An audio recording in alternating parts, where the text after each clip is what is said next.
People picked up makeshift shields to try and protect themselves from stones and missiles being hurled.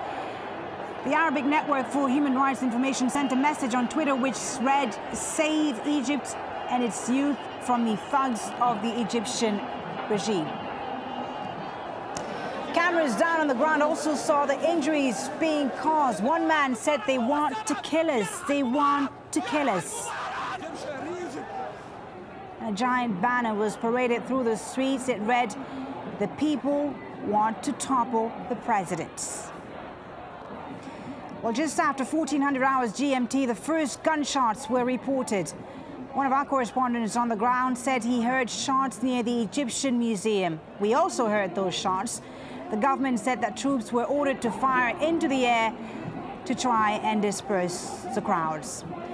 Well, since then, green trucks have appeared to form a roadblock barricade. Protesters huddled behind them to shield themselves as hail of stones and missiles were hurled at them from the other direction.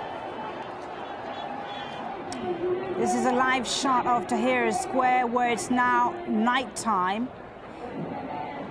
We are going to be speaking to one of the anti-government activists who's inside that square right now. His name is Waheil Khalil. He's in the southern part of Tahrir. Waheil, good to have you with us. I know that this must have been a very difficult day for you where you are. Please tell me what is happening right now around you.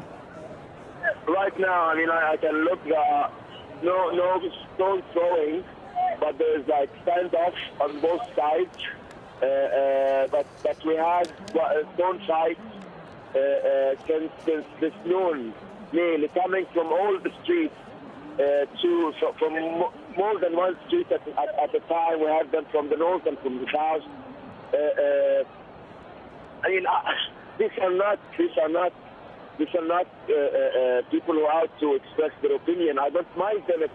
This morning I was telling that there might be some people who want the revolution to end. That's fine. That's democracy. But they are attacking us here. Why? Why are they attacking us here? I mean, we had a standoff. We're standing two demonstrations in front of each other on the outskirts of Tahrir, and then they started throwing stones.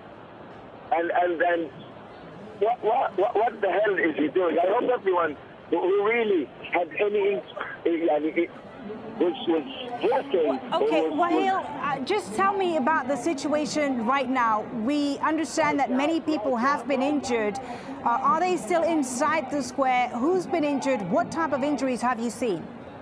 I've seen tens of injuries to the heads of people from stones. We see at the front line and always people coming back carried to the back line and vice versa.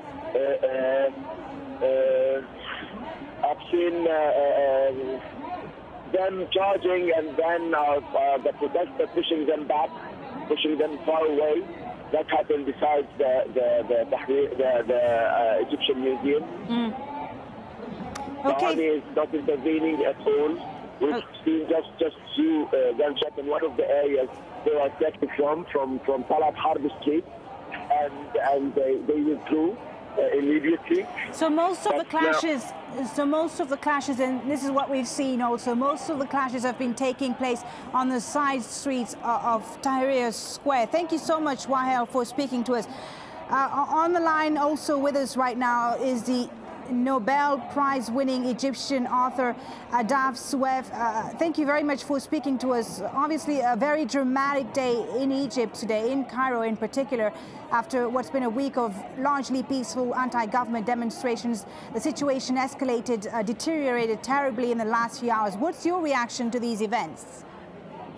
Okay, can I just say first, I have not won the Nobel.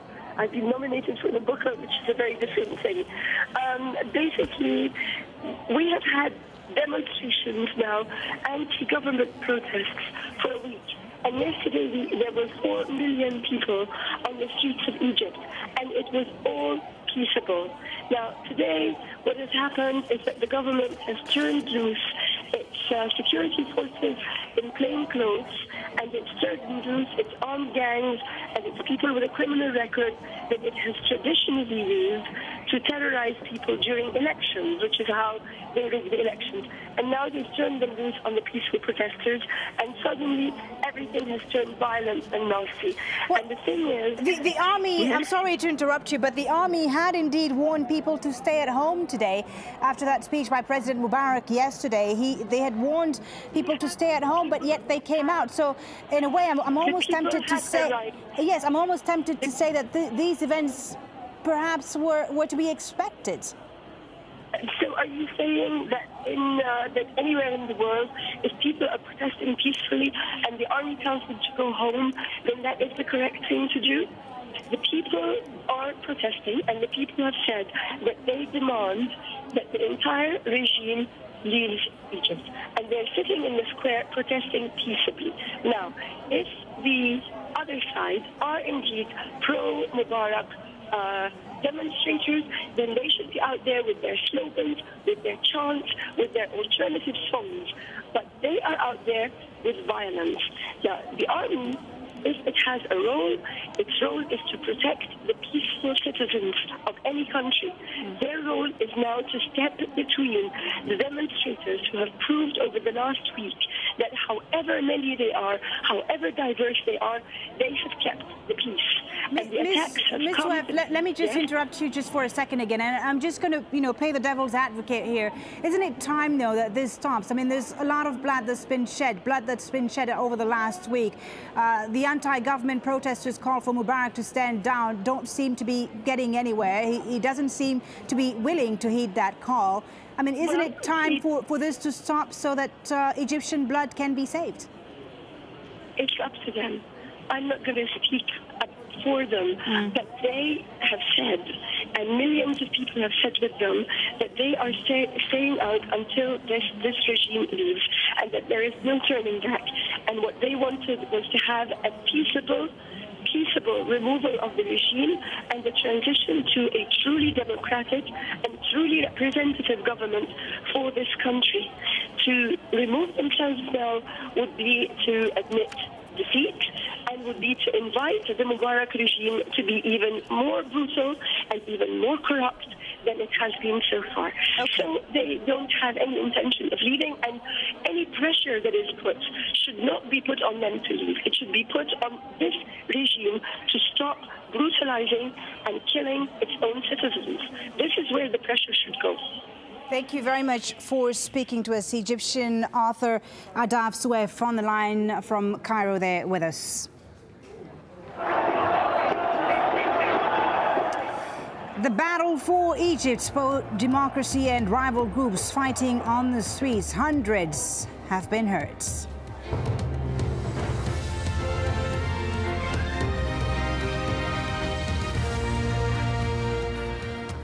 Welcome to Al Jazeera's extended coverage of massive protests and now violent clashes in Egypt. I'm Folie Batibo, live in Doha.